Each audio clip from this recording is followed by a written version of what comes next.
Hey y'all, it's Ashley Bookistrom and I'm back with another video. So I am here to do my final November wrap up. So I'm going to go ahead and forewarn you that this is actually not going to be a list of everything that I've read in November. I am actually filming this a little bit before November ends. I usually wait until the month ends to film my wrap-ups, and they usually come at the beginning of the subsequent month. However, because December is Vlogmas, starting on the 1st of December, I have this whole thing going where I'll be uploading a video every single day, and I don't necessarily want to put my wrap-up into that. So what ended up happening essentially is I'm having to film this wrap up before the month is over with, so you're not getting a full picture of everything that I will have read in November, because there are some things that I'm going to finish after this video even goes up. So you're just gonna get a overview of what I have read up until about 2 or 3 days before the month ends, and I'll talk a little bit about some stuff that I anticipate finishing before the month ends that'll be included in December's wrap up. So as always, what we're going to do first is we're going to jump into the stats. It's a little different. Page count's lower, number of books read this month has been lower. I have had an extremely busy month, and you're going to be able to see that just in the statistics.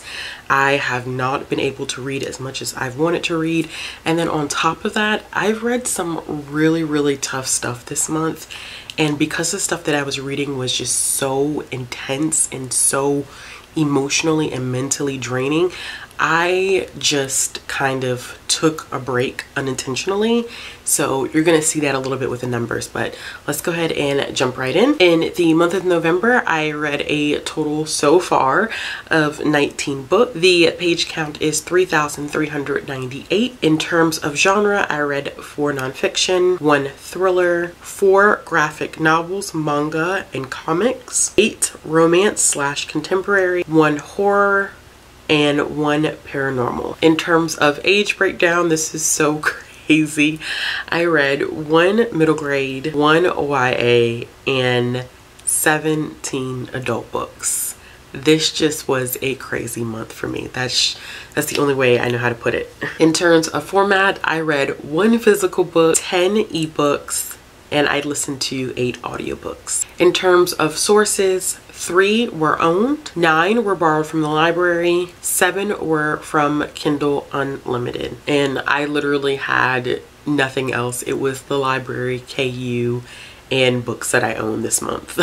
In terms of the other stats that I keep track of, 0 had LGBTQIA+ rep, 0 were translated, 15 were own voices / diverse, 0 were over 500 pages, 1 was a reread, and 10 were written by Black authors. As y'all know, I did add some stats, which is going to be my rating and publication year. I had 0 that were 1 star, 1 that was 2 stars, 0 2.5 stars, 4 3 stars, 3 3.5, 9 4 stars, and 2 5-star reads. So I did not have a lot of 5-star reads this month. In terms of publication, I read 8 that were published in 2020, 5 published in 2019, 5 published in 2018, and 1 published in 2006. So I read a lot of books that were published within the last 3 years this month, which makes sense. Okay, so as you all know, I did a mid-month wrap up, and I will not be talking about the books in detail that I read the first half of the month, but I will go ahead and list them here, and I will make sure that I put the link to that video in the card symbol above. That way you all can check it out. So the first book that I read in the first half of November was Love Boat Taipei by Abigail Hing Lin, Brewing Storm by D. Rose, A Tale of Two Cities by Alexandra Warren, Belong to You by Ava Freeman, Sisters in Hate by Sayward Darby, and finally Fear, Trump in the White House by Bob Woodward. I'm never gonna get that last name right. Okay, so the first thing that I read in the second half of November was Money Shot Volume 1 by Tim Seeley. I decided to chuck this one out because I have read another series by Tim Seeley. I believe he did Revival, which is kind of a post-apocalyptic zombie horror type of comic book series, and I saw this was coming out, and I know what money shot means and I'm not going to explain here what money shot means because I'm not trying to get demonetized explaining what that means, but I was like, okay, this sounds kind of interesting. And it's essentially about this scientist by the name of Christine, and she's developed this teleportation type of device, and they want to explore other planets and interact with aliens, but unfortunately the funding kind of fell through. So her and her colleagues come up with this idea that the five of them, would engage in sex with each other and aliens to pay for their ability to travel around the universe and help out these other alien communities. What's so crazy is that I think a lot of people are going to go into this thinking that this is going to be solely focused on sex, and it's not. I think that a lot of people are going to think of this a little bit as sex criminals, and it is, but it isn't at the same time. It really does delve into some different topics and other issues. I thought the artwork was amazing. I think my biggest issue though with this one is that there's a lackluster characterization of the other scientists. I don't feel like we as readers really get to know them. They feel very flat and very surface level, but I wish there was more, because this book, like I said, this comic book is really tame in terms of the sex scenes, and they're done very nicely in a way that you just don't feel like you're reading a sexually explicit, I mean, it is sexually explicit, but it's not just sex on the page for sex on the page. There's a lot of conversation behind it, and there's even exploration of romantic relationships that may or may not occur between characters. But because there was such a lack of characterization, I just could not get into the story the way that I wanted to get into the story, and I wish that we got more of character development on page, which I think we probably will in future volumes and issues. As always, this is a comic book series, so a lot of the initial issues are about just laying the groundwork for where the series could possibly go. So I did end up giving this one 3 stars, but I think that the other issues are currently available in Comixology. So what I'm probably going to end up doing is getting those issues from Comixology and reading them, and hoping that maybe the series will have developed in terms of characterization, because the plot and where Tim Seeley was going with the story is really intriguing, but his characters just weren't there for me. After that, I ended up reading Bitter Root, and this is written by David F. Walker, and Bitter Root is a very interesting comic book, and I'm trying to explain it without giving too much away. It definitely deals a lot with the relationship between race and humans, and how we process racism, and how people can get consumed by racism, and what happens when people who are on the receiving end of racism, what happens when they have to deal with that pain and that trauma. And it focuses on a family that's living in Harlem, and they have to fight these monsters, and basically we're following their journey and learning about their family. And a lot of historical references are tied into this, especially ones important to the Black community. A lot of race riots, especially Red Summer, is discussed in this, and I'm trying not to go too much into it, because that is the appeal of this comic book, is the fact that it is exploring so many different topics, but in a fantastical way. And I would highly recommend, if you do read this, to read the conversations that happen in the back, because it talks a lot about Black people's role in speculative fiction. And I think that it is important just to read all that information in the back. But that's all I'm going to say about it. I wish I can give you more, but this is one that I want a lot of people to go into without knowing much about it, because that is the appeal of it.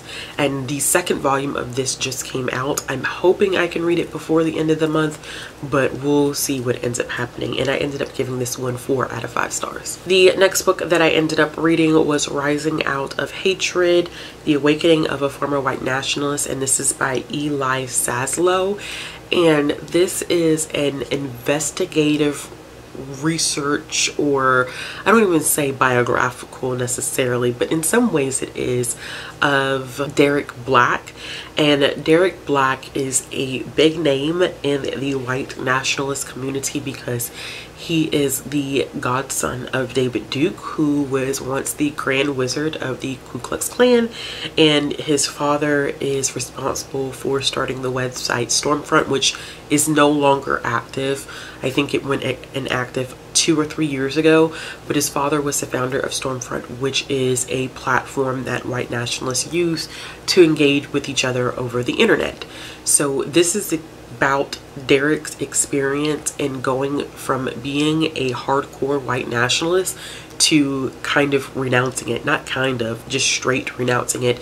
And I think what was so interesting about this was the psychology behind it, because Derek was born into white nationalism. He was taught white nationalism, and Derek's father and David Duke looked at him kind of as the heir to the white nationalist throne, because he handled white nationalism in a way that was very conducive to modern society, meaning that he didn't believe in using racial slurs. He didn't believe in just being outwardly derogatory. He was very much so, white people just want to be separate. We want to maintain our race. We believe that races would be better if they were separated, but very much so racist, bigoted, anti-Semitic ideas. And it wasn't until he actually ended up transferring from a community college to a 4-year university that he learned a lot, and he made friends with other people of color. He became very active in the Jewish community. He even dated a Jewish woman at one point, and it really made him question everything that he had been taught. And I think that the purpose of this, and what I really took out of this conversation, because I definitely could talk about this all day, but we don't have that type of time here. But I think what was just so fascinating about this is that it really shows us that sometimes it's easy to be racist or bigoted towards certain groups when you don't have to face those groups. And I think that Derek's experience really changed when he was faced with those groups that he had preached so hard against to other white nationalists. And I think that this kind of ends in an interesting way. I really want to know more about Derek, but I can't say that I enjoyed it, but it was very informative and very insightful, and it definitely complemented the book that I read earlier this month, which was Sisters in Hate.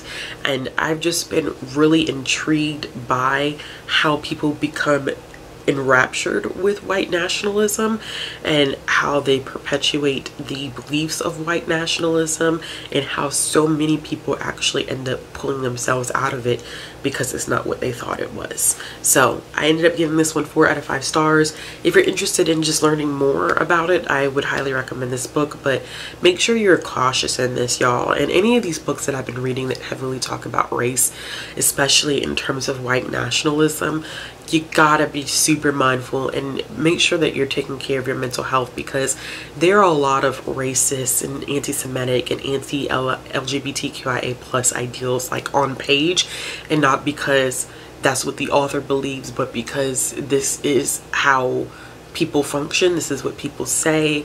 So this is the type of material that you kind of have to take in pieces, and I would definitely recommend like not pressuring yourself to finish this as quickly as I did. I almost wish I took it a little slower, because once I read that, I kind of pulled myself out of reading for a little bit because it was just such a tough book to get through. So after that, I actually ended up reading my first book for Indigathon, and this was The Legend of the Skeleton Man by Joseph Bruchac. And this is actually a combination of 2 books, which is Skeleton Man and The Return of the Skeleton Man. And I did not realize how creepy this is going to be. So this is a middle grade horror book that is about a Mohawk tradition where they talk about this skeleton man, which is a man that literally ate himself down to the bones, and then he tries to eat other people. And the audiobook for me was so atmospheric and so creepy, and I was like, is this really middle right? It is middle grade, but I was just so blown away by it. But it was just so entertaining. It was entertaining in a way that I did not expect, and it creeped me out in a way that I didn't expect. It is about this young girl by the name of Molly, who ends up being left home overnight by her parents. She's old enough, and they were supposed to come back the next day, and they never do. And then all of a sudden, there's this guy who turns up when her parents go missing. There's this guy who turns up and says that he's Molly's long lost uncle, and Molly's like, no, he isn't. Like, I don't know this man. And then he has all these pictures of her family and this seemingly like definitive proof that he is related to her, and Molly's like, I genuinely just don't know who this man is. But then she's like, never mind, because nobody's gonna believe me.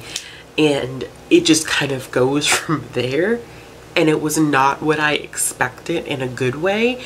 And I think that the tradition of it was just mind-boggling. And the second book was a little different because I believe that Bruchac includes Mayan or Aztec traditions in there, and it plays an important role in the book, but it's really short. I mean, these are two really short middle grade books, so it's kind of hard to talk about what happens without spoiling it, but they're well written. I definitely would say, if anything, you need to listen to these on audiobook because it's just a different experience.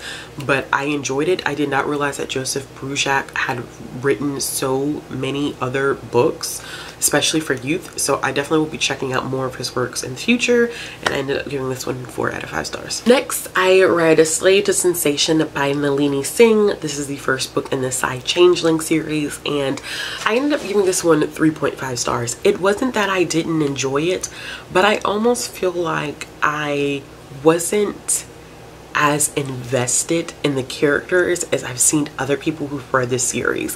And the writing was good. I thought the world building was superb. I've never seen a society with like these two kind of paranormal species, this lack of a better term. So there's Psys and then there's changelings. So Psys are these groups of people that have, from my understanding, like almost teleconnected cerebral type powers, and they are kind of void of emotion. They go through this process where they strip them of being able to feel anything. And then there's changelings, which are these beings that can transform into different animals.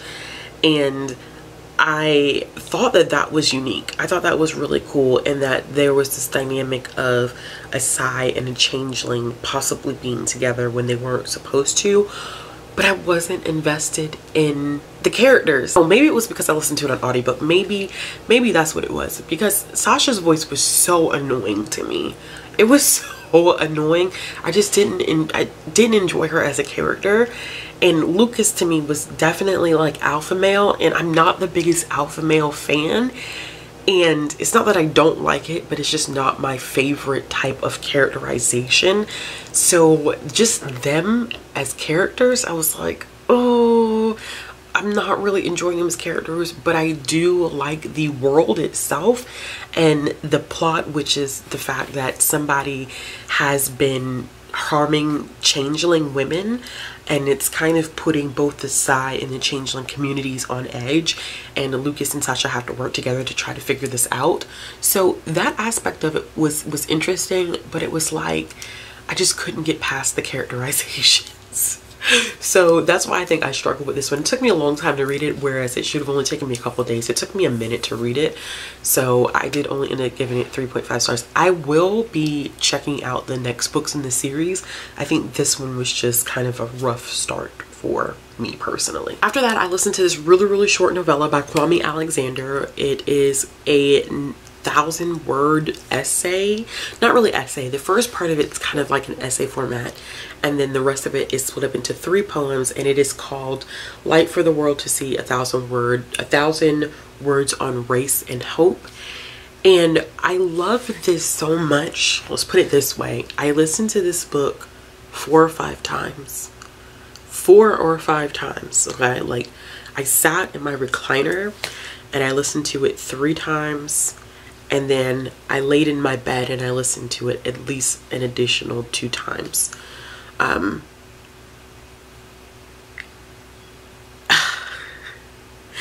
And I'm gonna leave that. I'm not gonna even cut that out when I do the editing of this video, because that's literally the emotions that I have in listening to this.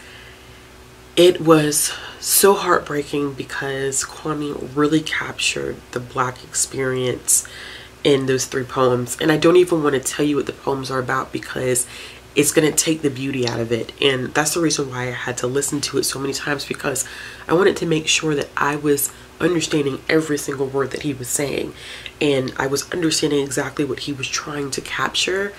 And I did. I think the first poem is my favorite because it's so true. And to think that, you know, you function in a society where something like that can be so true, and other groups don't necessarily have to think about living their life in that way. It's heartbreaking, and it's really, really hard to listen to, and it's really, really hard to come to terms with, because you know it's your reality. So this is one, honestly, that I really need to own physically, because it broke my heart. And I'm trying not to get emotional now, but it really, really, like, it broke my heart listening to it, because it's nothing but truth.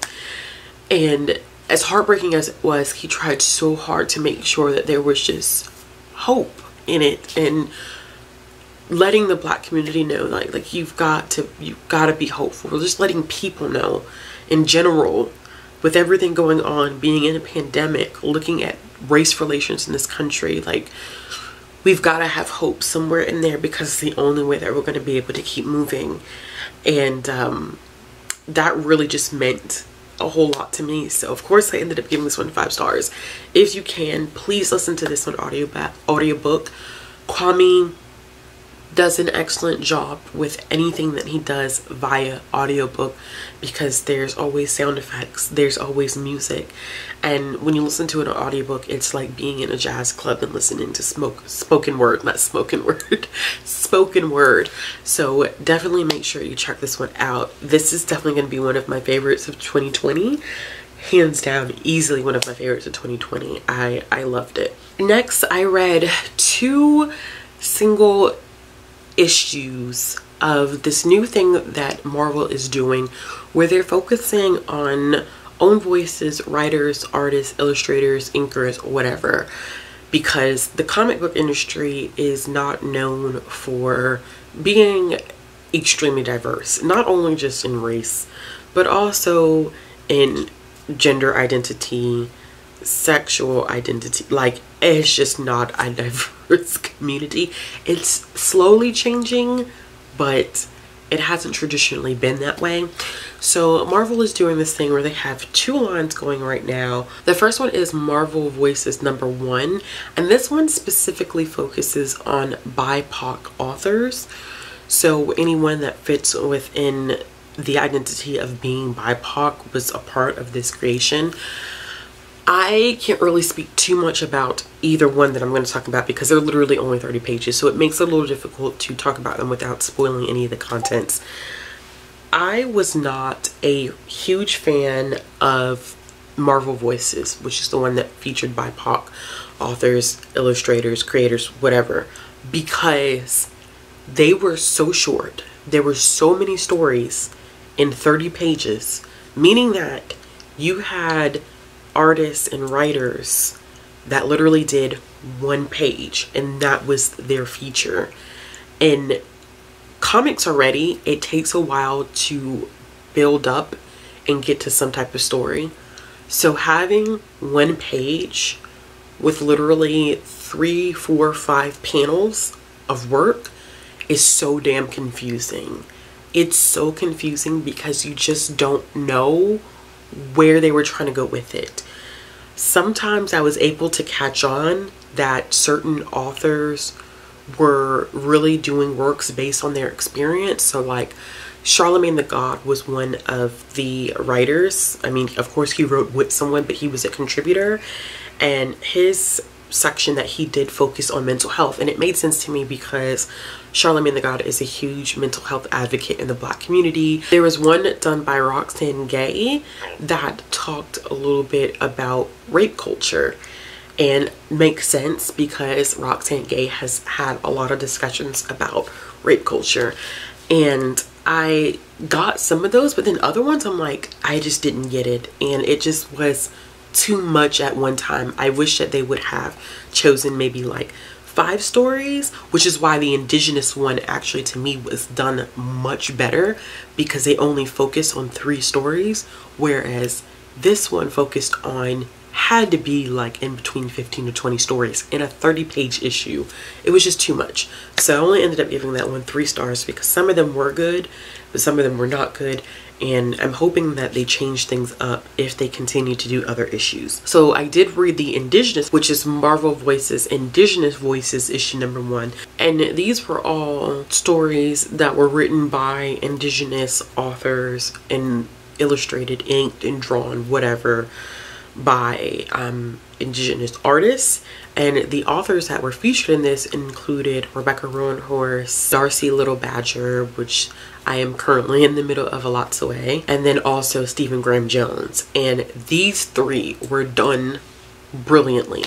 And I think what I didn't realize, and shame on me, is that these were reimaginings of Indigenous characters that already existed in the Marvel Universe. But what was so great about it is that they were rewritten in a way that they didn't fall into those stereotypes that I think that Indigenous Marvel characters have fallen into in the past. So that I really appreciated and really enjoyed. And these are 3 phenomenal storytellers, and you really could see them shine through in their writing, and then the artwork was just fantastic. And it was like, it was nice to read a comic that literally everything was done by Indigenous creators. So I ended up giving this one 4 out of 5 stars, and this was my second read for Indigathon. The next things that I ended up reading were just a series of novellas. I went through a phase where I was like, I want some Thanksgiving theme romance novellas. So I was looking specifically for Black indie authors that had written Thanksgiving novellas, and I ended up finding a few. One of them ended up being a Christmas novella because I had to read it to get to the Thanksgiving novella, but I read about 5 of them total, just romance novellas. So the first one that I ended up reading was one by Alexandra Warren. I read one earlier by her this month, which was a Halloween novella. This one was the Thanksgiving novella from A Tale of Two Cities, which is actually a bind up of novellas that exists in this whole entire world that Alexandra Warren has created, which I didn't realize that I think most of her books are interconnected in some way with characters. This one is about 2 characters by the name of Aspen and Orlando. Aspen is this huge movie star, TV show star, and she's from this town that Orlando has moved to, and he works in a barbershop with, I think it's Aspen's cousin, and she's coming home for Thanksgiving, and Orlando has heard a lot about her, and of course when they first meet it's an instantaneous attraction, but they both have some baggage, for lack of a better term, especially with like past relationship, past things that have happened in their life. But I just like their chemistry. It was so hot. I just liked Orlando. He was just everything. I just liked him. He was just so confident, and I think that Aspen was also a confident character, but there were some miscommunication things, not major miscommunications, but I think signs read wrong between the 2 of them at first. So it was cute where they were like, well, I wanted to, oh, I didn't realize that you wanted to too, and it was just so absolutely cute and steamy and hot, and I loved it. I gave this one 5 stars. I just really connected with their romance and their chemistry that they had, and I think that this one was more so kind of a happily for now, or happy for now, instead of a happily, what is it, a happy ever after. This was definitely an HFN because of some things that happened, especially with him living in one city and her living in another, which is kind of what happened with her first one in this series, which is it's more of a HFN than an HEA. So I appreciated this. I adored it. Okay, so the next one that I read was Soul Food and Secrets by J.L. Sapphire. And let me tell y'all something. So I typically don't read any book that has any type of cheating trope to it. I try to stay away from those because it's kind of, for me, it's hard to even, for any justification and resolution to come from that. I think it's really, really hard. And it's just something that I personally just am not a fan of in terms of tropes. So just to be forewarned, this does include a cheating trope, but there's no resolution. It's just messy. It's just super messy. So it's about three sisters, Chelsea, Chastity, and Cynthia. And after their mom passes away, like she makes, or when she's about to pass away, she makes them vow that no matter what, they'll still get together during Thanksgiving. And they have that commitment. All three sisters have different personalities, but all three sisters also have these crazy behind secrets that all come out at the dinner table that involve everybody that's at the dinner table, which no one knew at all. And it is one of those things where you're like, you can't even trust family type of thing. And there was no, like, it wasn't a resolution. It was just messy. It was just one of those things where it's like a messy movie type of thing that goes on. And I'm telling you, it was a mess, and I was here for all of it. And this was really, really short. I think this was only like 30, 40 pages long. Crazy shenanigans. This is not going to be for everybody, but if you like a really messy time, this is the one that's for you. So I ended up giving this one 3 stars. I then read 2 books by Fearless Bourne. The first one being The Hookup Before Christmas, and the second one being The Thanksgiving Game. And I read both of these because I was just gonna read The Thanksgiving Game, which is one that I found. I was like, oh, you know, Thanksgiving romance novella. But then it kind of said in the description that this was the same couple that was in The Hookup Before Christmas. So then I was like, well, let me read that one first and then read this one. And they're only like 30 pages a piece. So I was like, okay, this is not going to be difficult. So in the Hookup Before Christmas, we meet Toy and Lennox, and the way that they meet is absolutely hilarious because Toy is a hard worker. She has just gotten out of relationship, but she's in the mood, and she was trying to actually go see her ex just for like a one-night stand type of situation. And when she goes to her ex's house and she surprises him, she surprises another man by accident. And it goes from there. And it was really cute, actually. Like, I thought that they were really cute. I think that Lennox was just a gentleman. And I was surprised at how the author was able to capture that in such a short amount of time, which not everybody has the gift to do, especially when you're dealing with these novellas that are only like 30 pages long. It can be kind of a make or break depending on how well you're able to capture the chemistry.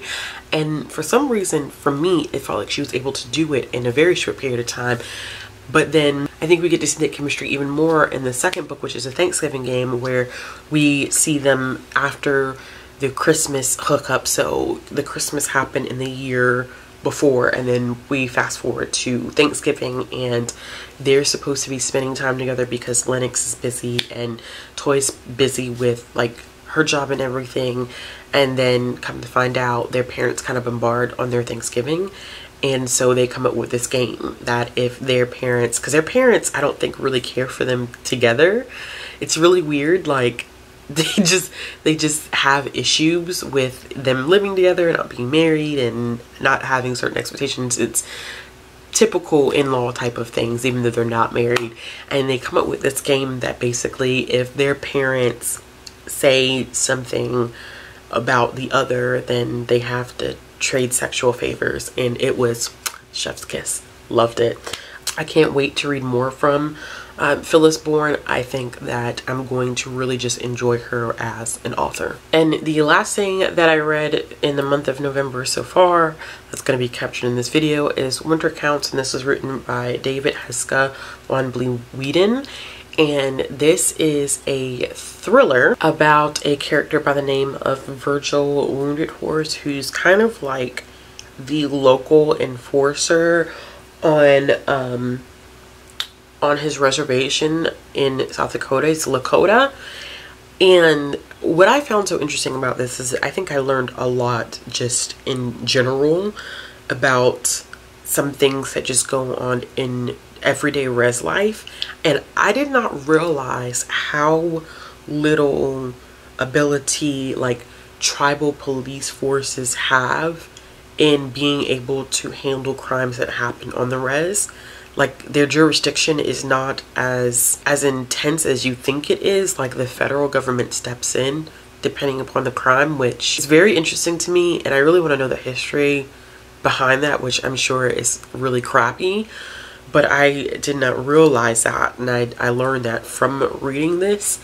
And then I think that the author just was gifted at just putting you in the story in a sense that it made the book really, really quick to read, and it just made you feel like you were a part of what was going on.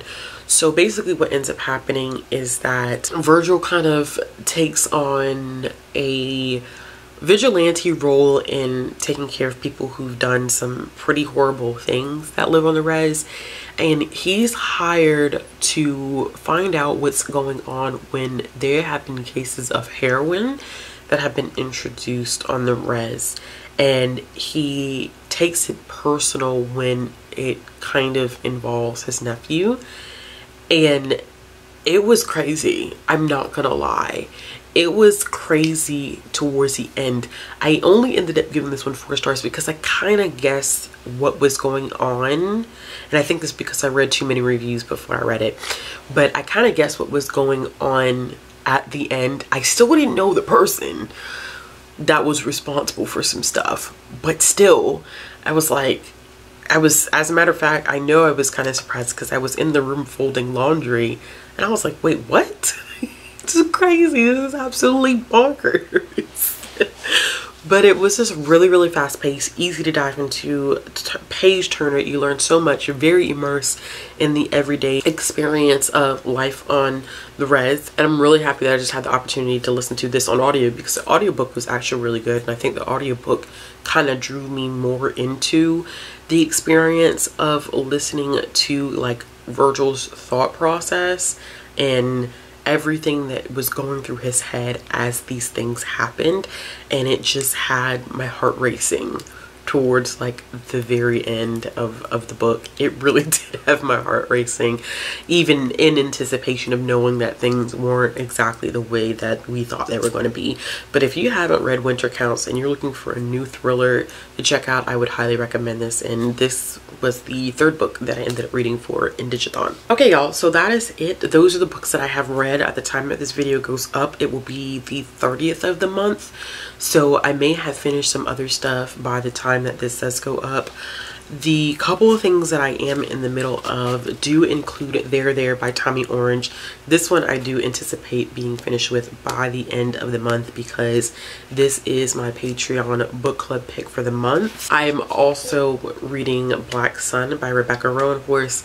I was wanting to do a blended read of this one, so I don't know if I'm going to finish this one by the end of the month, because this is going to be a huge time commitment in terms of sitting down and really absorbing what Rebecca Rowanhorse is putting in here, because I think I got like 10% into this book on audio and I was like, not gonna happen, because there's too many characters and too much folklore to keep up with, and I need to be able to make sure that I'm retaining everything. So this is one that I know that it's gonna take me a little bit, so I don't anticipate finishing this one, but this is one that I know that I am currently reading. I am also on the cusp of finishing They Call This Enemy, which is the graphic novel about Japanese internment camps. And there is a small chance, like a very, very, very minuscule chance, that I will end up finishing Parachute by Kelly Yang. I have read both of her middle grade releases, which is in the Front Desk series, book 1 and book 2. I have been slowly listening to Parachutes. I was waiting until I could get a copy of it from Libro FM, and I'm looking down because I'm checking to tell you how far I'm in. So I'm about 15% into parachutes. So there may be an opportunity for me to be able to finish that one this month as well. So we'll see what ends up happening. Anything else that I finish this month is going to be rolled over into both December stats as well as my December mid-month wrap-up. So be on the lookout for that. Or I probably won't even do a mid-month wrap-up, honestly, in December, because Vlogmas. So everything is just going to be in one wrap-up at the end of the month. But as always, if you like this video, give it a thumbs up. If you want to see more content from me, click the subscribe button. If you made it this far, let me know what you ended up enjoying this month. What was your favorite book of November? If you're looking for ways for my channel, it'll be down below in the description box. If you are looking for ways to follow me on social media, it'll be down in the description box as well. I hope you all have a wonderful evening, and I'll be back with another video soon.